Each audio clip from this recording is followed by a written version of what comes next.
प्रिय साथियों नमस्कार। आज हमारा वर्गमूल और घनमूल जो है वो अंतिम चरण की तरफ चल रहा है और उसे ही हम आगे बढ़ाएंगे उसी क्रम में। और ये में हमारा पहला सवाल है। इससे पहले मैं आपको एक बात कहना चाहूँगा अपने दिल की। देखिए, कोई भी रिश्ता हो, चाहे दोस्ती का, चाहे घर पे माँ बाप का, चाहे भाई बहन का, सभी को समय की आवश्यकता है। यदि आप सही समय पर समय नहीं दे रहे, उसमें पति पत्नी का रिश्ता भी है, उसमें सभी तरीके के रिश्ते हैं। यदि आप समय नहीं दे रहे और समर्पण के साथ समय नहीं दे रहे तो वो रिश्ते खराब हो जाएंगे। यदि एक पौधे को हम समय पर नहीं सींचते, नहीं उसकी निराई करते, नहीं उसकी देख रेख करते तो वो पौधा भी सूख जाए। उसी तरीके से रिश्ते हैं और उसी तरीके से हमारी ये तैयारी है। यदि हम इसे अपना पूरा समय और पूरे समर्पण के साथ नहीं देंगे तो ये सब खराब हो जाएगा। ठीक है, इसलिए चाहे रिश्ते हो, चाहे अपने लक्ष्य की तरफ हर कदम बढ़ाना हो, बिल्कुल समर्पण के साथ अपना समय दें। ठीक है, और मोबाइल से हालांकि कोई इतना दूर नहीं रह पाता, सभी के साथ है। आज मोबाइल हमारा अभिन्न अंग हो गया, लेकिन कोशिश ये करें कि जब आवश्यकता ना हो तो अपने घर पे साइलेंट करके फ़ोन को रख दें, ताकि हमारा दिमाग उसमें ना रहे। हर टाइम कुछ लोगों को आदत हो कि फ़ोन हाथ में लेके बस ऐसे करो जाएंगे, उसमें चाहे करना कुछ नहीं है, लेकिन चाहे ऊपर से नीचे उसे स्क्रॉल ही करना, चाहे कॉन्टैक्ट बुक ही स्क्रॉल करनी, ठीक है, व्हाट्सएप ही स्क्रॉल करनी, ऊपर नीचे स्क्रॉल करने का मतलब है ऊपर नीचे उसे पर्दे से ऊपर ले जाना फिर नीचे ले जाना। ठीक, ये सब आदतें बदलने की कोशिश करें और अपने रिश्तों में अपना समय दें। ठीक है, चलिए शुरू करते हैं आज का हमारा पहला सवाल।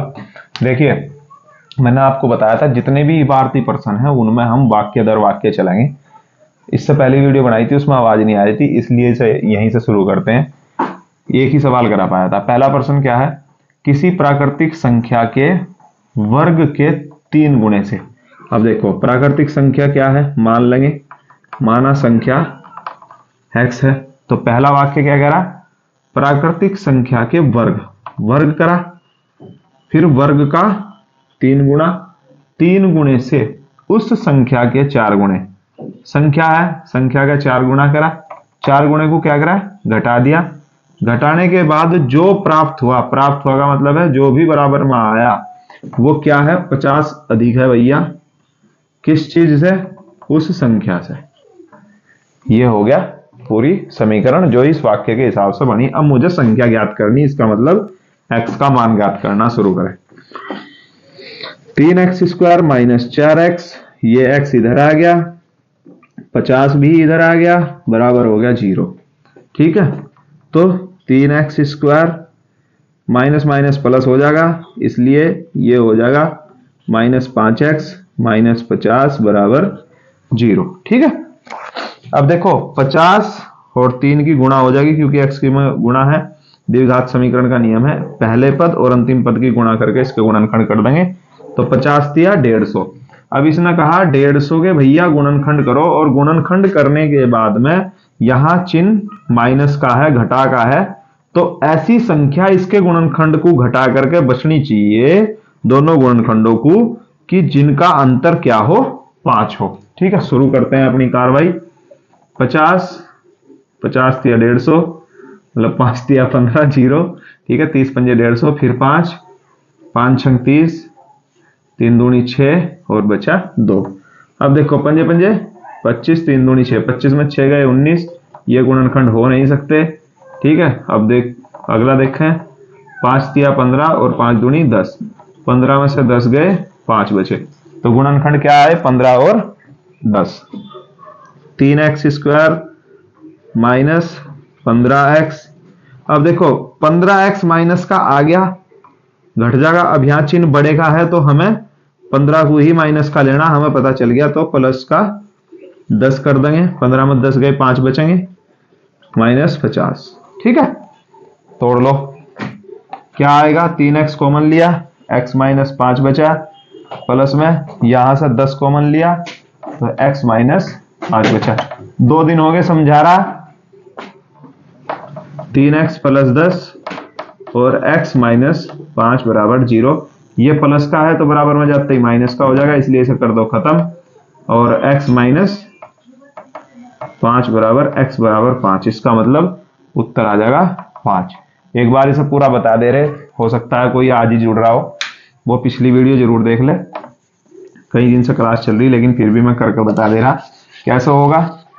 x बराबर 5 उत्तर तो मैं ले ही आया, देखो कैसे। 3x प्लस 10 बराबर 0 है ही, तो जब इसे रखेंगे तो x बराबर कितना आएगा? -10, क्योंकि ये प्लस का है तो इधर माइनस का हो जाएगा, और -10/3। और माइनस की कोई संख्या उत्तर हो नहीं सकती जब तक वो ऋणात्मक ना कह दे। अब एक मेरे पास गुणनखंड है भैया x - 5 बराबर 0, तो x बराबर 5, ये बिल्कुल फिट बैठ रहा है, तो ये हो जाएगा उत्तर। ठीक है, ये हो गया हमारा पहला सवाल आज का हल। चलिए, यहां तक समझ में आया होगा। अंतिम चरण में है, कुछ ही सवाल है, ज्यादा है नहीं। ठीक है, आज उम्मीद है कि खत्म हो जाएगी, फिर ग्रुप डी पर डिस्कशन करेंगे। और इसमें कुछ सवाल ऐसे भी हैं जो रेलवे में बिल्कुल पूरी तरीके से आए हुए हैं और अच्छे सवाल हैं, वो भी मैंने इस तरीके के सवाल ढूंढ कर रखने की कोशिश कर रहा हूँ। आगामी 3 परीक्षाएं रेलवे की बहुत महत्वपूर्ण है, एनटीपीसी की, जिनमें 2 परीक्षाएं हैं, एक रेलवे ग्रुप डी की परीक्षा है। ठीक है, बाकी ये जितना भी गणित हो, जो हम प्रारंभिक गणित ये कर रहे हैं बेसिक से, ये सभी एग्जाम के लिए आपको पूरी तरीके से तैयार करेगा। ठीक है, चलिए शुरू करते हैं। अगला सवाल।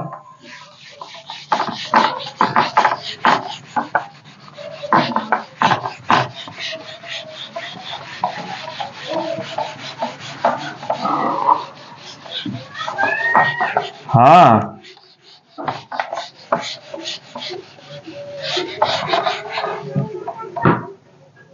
चलिए अगला सवाल मेरे पास है, दो संख्याओं का गुणनफल, दो संख्याओं का गुणनफल कितना है? 32 है। उनका औसत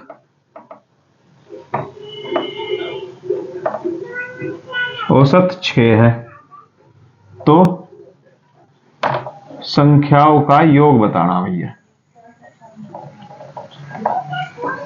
अब देखो, दो संख्याओं का गुणनफल क्या है? 32 है। चलिए शुरू करते हैं। देखो, एक संख्या x है, एक संख्या y है, इनका योग क्या दिया? 32। अब इतनी बड़ी संख्या नहीं है, इसलिए जोड़े बना लो। अगर 2 से जोड़े तो 2 × 16, 4 × 8, 6 से कटता नहीं है, 8 × 4, 9 से नहीं कटता, 10 से नहीं कटता, 11, 12, 13, यही 16 ही आ जाएगा वापस। ठीक है, तो मेरे पास 2 गुणनखंड आए 32 के, 2 × 16 और 8 × 4। अब दूसरा टर्म क्या है? दूसरी कंडीशन ये है कि उनका औसत 6 हो। अब देखो, दो संख्याएं मेरे पास आएगी, 2 और 16, और एक दो संख्या ये आएगी 4 और 8। अब इनका औसत निकाल लो भैया। 18/2, 9, 4, 8, 12/2, 6। इसका मतलब ये इस सवाल को भली भांति फुलफिल कर रहा है, यानी पर्याप्त रूप से फिट बैठ रहा है। तो मेरे पास संख्या क्या बची?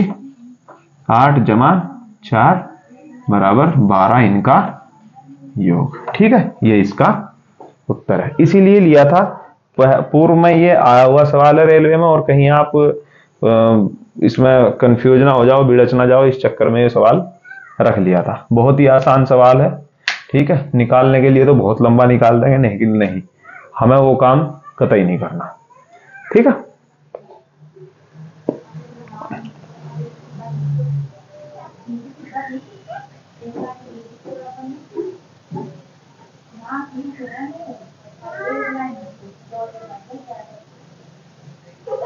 चलो अगले सवाल की तरफ बढ़े।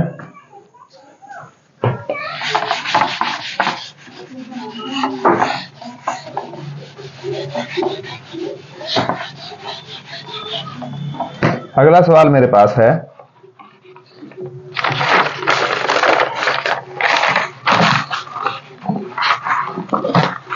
देखो अगला सवाल है, कुछ लड़के हैं, लड़कों ने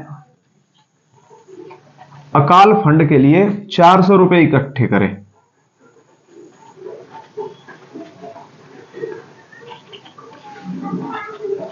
फंड इकट्ठा करा 400 रुपए का, 400 रुपए का, लेकिन सभी ने 25 पैसे के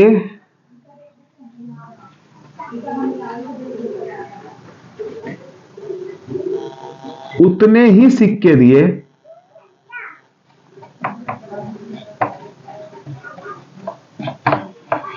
जितने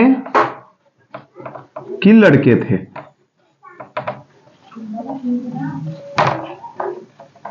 लड़के थे तो लड़कों की संख्या क्या होगी?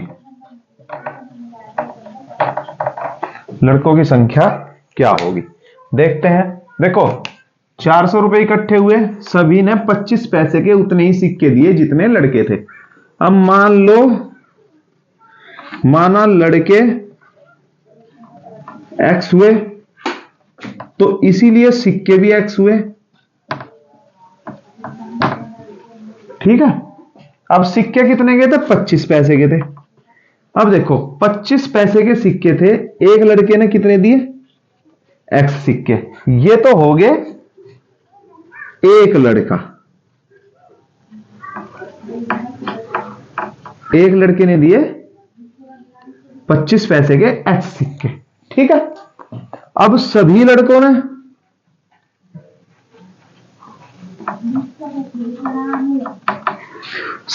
ने कितने दिए? 25 पैसे के एक्स सिक्के दिए एक्स लड़कों ने। ठीक है, क्योंकि सभी लड़के कितने थे? एक्स थे, तो एक्स लड़कों ने, भाई एक लड़के के ये मान लो मेरे पे अकेले पे 10 रुपए थे। ठीक है, अब हम एक आदमी ने दिए 10 रुपए, अब हम दोस्त हैं 4, तो 10 गुणा 4 हो जाएंगे, नहीं हो जाएंगे? तो इसी प्रकार ये जो थे इस वक्त मेरे पे ये पैसे थे और सभी ने मिलकर ये पैसे इकट्ठे करे। ठीक है,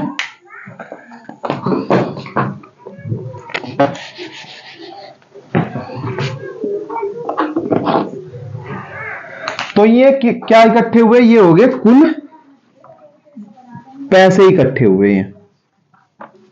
कुल पैसे कितने हैं मेरे पास? 25 एक्स गुणा एक्स, और ये किसके बराबर है? 400 रुपए के।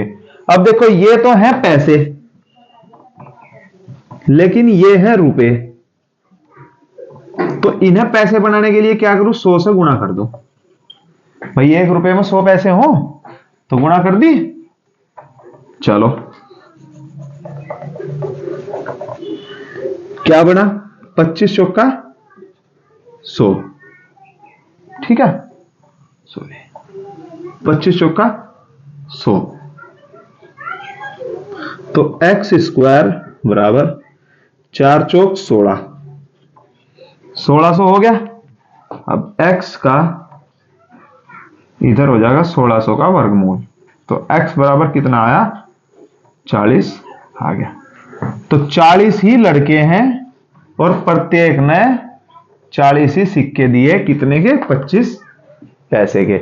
यदि यहां यो प्रत्येक लड़के द्वारा दिए गए पैसे पूछता तो 25 गुणा 40 कर देते, और यदि रुपए पूछता तो इसके भाग 100 कर देते। बस इतना सा सवाल था। ठीक है, बस 10 रुपए आ जाता, 10 रुपए आ जाता प्रत्येक का। 25 चौका 100, 10 की दाम 100। बस सारी चीज बता दी वरना आगे तक की, जो नहीं पूछी वह भी बता दी। उम्मीद है समझ आ गया होगा। अगले सवाल की तरफ चलते हैं।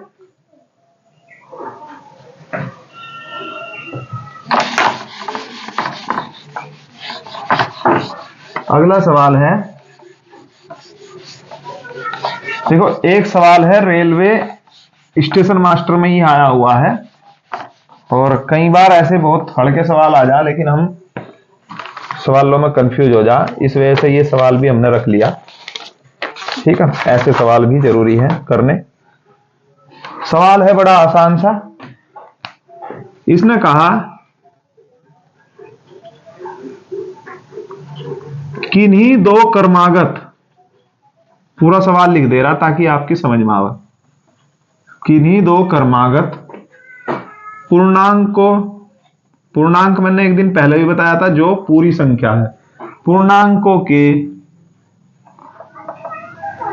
वर्गों के बीच का अंतर किसके बराबर होता है?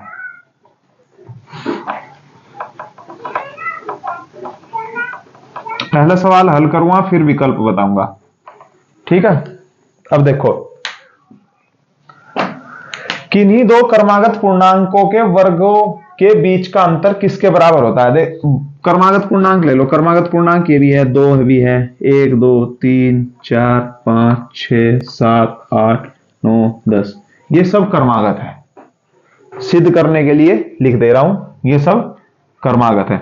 अब देखो, 2 का स्क्वायर में से 1 का स्क्वायर घटाओ भैया, तो 4 - 1 बराबर क्या हुआ? 3 हुआ, ठीक है। 2 दूनी 4, 1 3 हो गया। अब 3 का स्क्वायर माइनस 2 का स्क्वायर, 3 तिया 9 माइनस 2 दूनी 4, 5 बचा। 4 का स्क्वायर माइनस 3 का स्क्वायर, 4 चौक 16 माइनस 9 7 बचा। 5 का स्क्वायर माइनस 4 का स्क्वायर, 5 25 माइनस 16 9 बचा। 6 का स्क्वायर माइनस 5 का स्क्वायर, 6 छंग 36 माइनस 25 11। कहीं से कहीं तक चले जाना, लेकिन ये जो इनके वर्गों का अंतर आएगा वो इन दोनों पूर्णांकों के योग के बराबर आएगा, ठीक है। 2 में 1 जोड़ दिया 3 बचा, 3 में 2 जोड़ दिया 5, 4 में 3 जोड़ा 7, 5 में 4 गए 9। तो विकल्प इसमें इसी प्रकार आवेंगे, दोनों पूर्णांकों के योग के बराबर होगा, दोनों पूर्णांकों के वर्गों के योग के बराबर होगा, दोनों पूर्णांकों के अंतर के बराबर होगा, दोनों पूर्णांकों के भाग के बराबर होगा। इस तरीके के विकल्प आवेंगे। तो हमें इन सवालों को क्या है, एक बार अपने सेटिस्फैक्शन के लिए, अपनी संतुष्टि के लिए करके देख लेना है क्या वो कह रहा और किस तरीके से हम उसे करेंगे, और करने के बाद जो आवेगा वो हमारा विकल्प छांट कर उत्तर लगा लेंगे, ठीक है। इसीलिए ये सवाल रखा था, एक बार देख लो।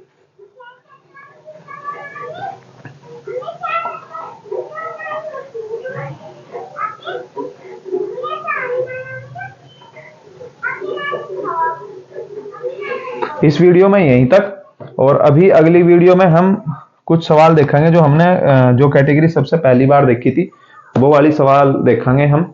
उनमें से कुछ सवाल छांट छांट कर दोबारा लिखे गए हैं, और मिसेलिनियस सवाल बोल सकते हैं उन्हें, यानी विभिन्न प्रकार के सवाल, और वो आपके काम आएंगे। कहीं ना कहीं प्रीवियस ईयर में वो आए हुए हैं, चाहे वो एसएससी के चाहे रेलवे के एग्जाम में। हर हर महादेव, जय हिंद, जय भारत।